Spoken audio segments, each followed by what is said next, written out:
Hello, Eduardo. This is Quentin Barr. I'm interviewing you. What is your field that you're in? I'm in education right now, but it's mechanical engineering. It's the field I've worked in. Manufacturing. It's where I've done most of my career in. All right. What are some of the writing that you would say is done in your specific field? Writing, technical writing, Technical and writing? it's pretty important to actually know how to write properly. That was one of the toughest things for me when I was in engineering. Like, believe it or not, people think of math and all those things, but writing was the subject that I I Yeah. I, not that I struggled with, but I think it was the hardest one. Like technical writing, those English classes were the ones that were more challenging to me because I don't have that ability naturally to do like creative writing and all that kind of thing, and so that was challenging for me. And I tell students, like English classes is probably the ones you want to Yeah. pay attention to. All right. And what are some of the ways that you stay current in your field, you would say? Well, conferences. I go to a lot of conferences. Go to a lot of engineering groups and stuff. Not now with the pandemic, but in the past, there are several. There's a group in Albuquerque that I would go once every 2 months, and it's engineers from Sandia. It's engineers from Los Alamos. People from, Yeah. and we gather in there and we go and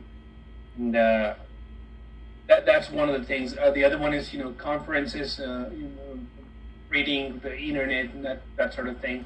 I'm not into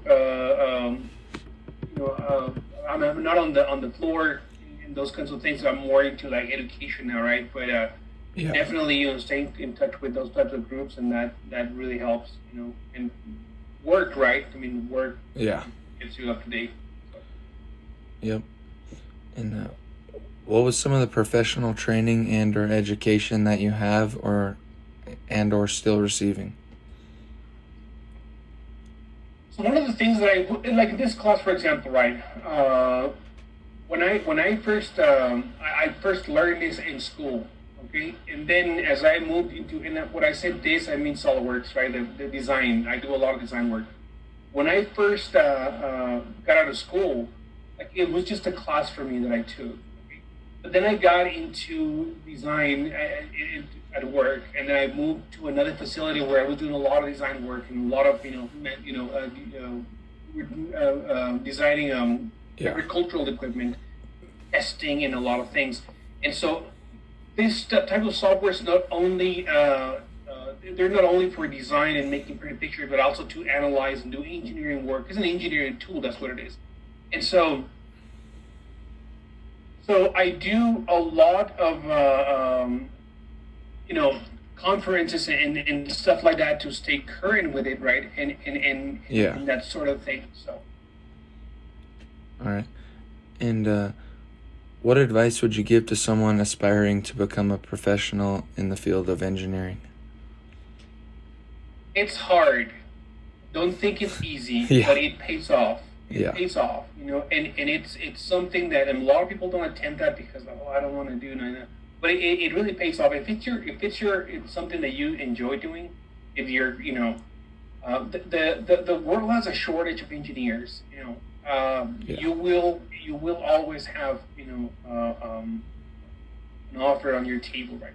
I mean, you have to be good, right? I mean, Yeah. you got to put the effort, but that's just like for everything, right? And so the world, if you look around, everything is engineered, right? And so great feel, and I certainly enjoy it, and um, don't do it for the money, right? Because Yeah.